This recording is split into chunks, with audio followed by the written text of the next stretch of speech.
Welcome back. In this video, we're going to talk about piecewise defined functions. So what a piecewise defined function is, it's a way of writing multiple functions all at the same time. And each of these multiple functions, they each have their own restriction on domain. So we're going to be considering 2 or 3 functions with multiple 2 or 3 domain restrictions on each piece of that function. So essentially, one function has these multiple pieces or different outputs, and you choose which output to use based on looking at the different constraints. So think about what a constraint is. If you had constraints on your wrists like handcuffs, they would be limiting your movement, right? So in this case, these different constraints control which piece of the function you use. So if we think about what a constraint is, it is a restriction or a limit.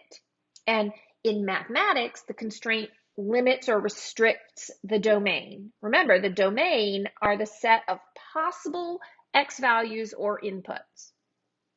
So what we're going to think about these constraints as, the constraints are a rule, or when we are graphing, the constraints are a invisible boundary.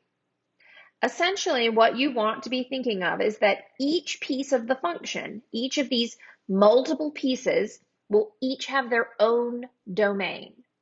So before we get into graphing a piecewise function, let's look at evaluating one. Here, we're given a piecewise function, and we're asked to evaluate the function.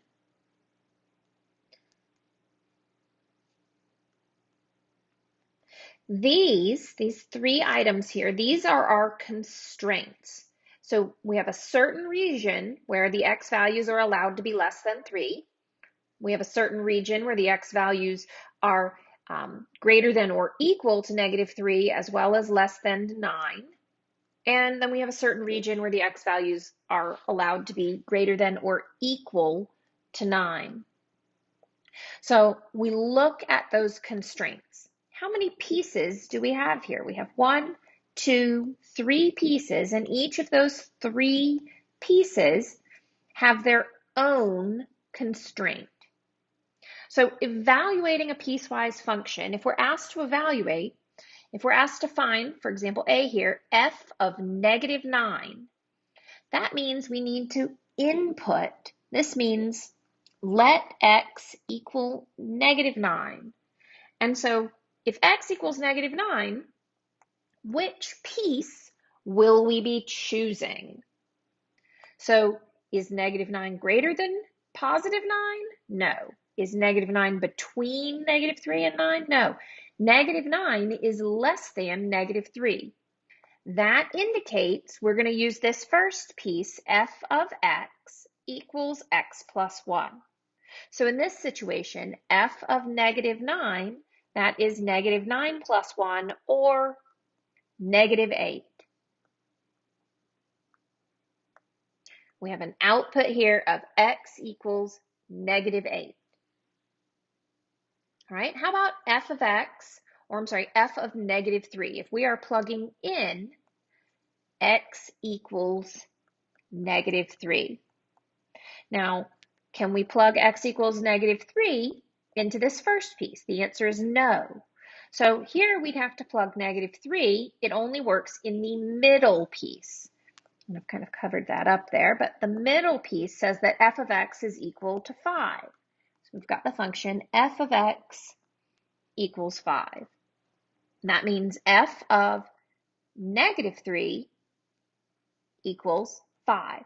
And that's a constant piece. So it doesn't matter what your x value is that you plug in, you're always going to get that output of y equals 5.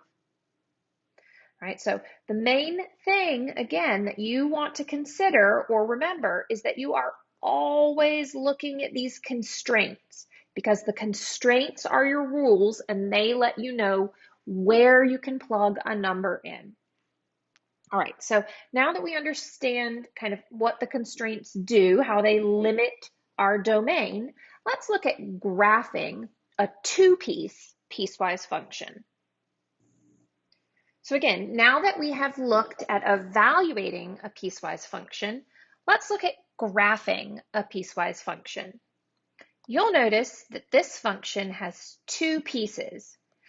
Each piece that we're dealing with here, we have one piece, a linear piece, this is a line, for x values less than 3, and then our other piece, we have x minus 5, also a linear function, for x values greater than or equal to 3. As we said, these are the constraints.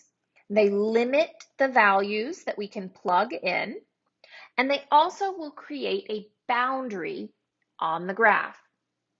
What I encourage all of my students to do is to go right ahead and draw a little invisible boundary at x equals 3. So we're going to have part of the graph with x values less than 3, and the other part of the graph are going to be x values greater than or equal to 3. So you'll notice this vertical x equals boundary gives us a left side and a right side. Now, this is an invisible boundary. It doesn't really exist on the paper, but you should go ahead and draw it. And drawing it as a dashed line means that it's not really there. So there are plenty of ways that you can graph each of these two lines. So my first line I have is that y equals negative 1/3 x plus 2.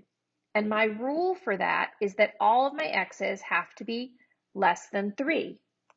My other line is that y equals x minus 5. And my rule there is that my x values need to be greater than or equal to 3. So we just need to plug in points on the left of 3 to find this, and on the right of 3 to find this other table. So one thing, and this is always a question I get, I'm going to start with 3. And you're saying, well, Miss Stein, you can't be equal to 3 here. Well, you can't, but I'm going to start with 3 because I want to see what happens as that line approaches the boundary. Even though I know it's not going to touch the boundary, it's going to be getting infinitely close without touching it. And so all I will note over here, since we can't be touching at x equals 3 because it's not allowed to equal 3, that we'll have an open circle. So I will plug in 3.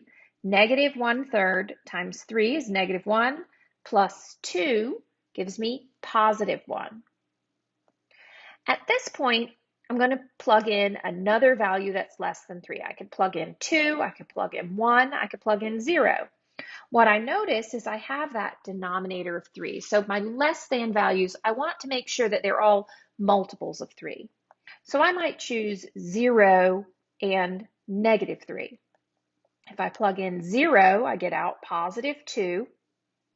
And if I plug in negative 3, negative 1/3 times negative 3 is 1, plus 2, I get out positive 3. So I'm going to plot these points on my graph. I have over 0 up 2, over negative 3 up 3. And then at positive 3 up 1, essentially we want to make sure that we draw an open circle here. And so I have this line, which is going infinitely off to the left, and it's approaching here, it's approaching this boundary, and all that open circle is saying is, hey, we're getting infinitely close to that boundary, but we're not touching. I could have plugged in a point over here, such as 2.99999.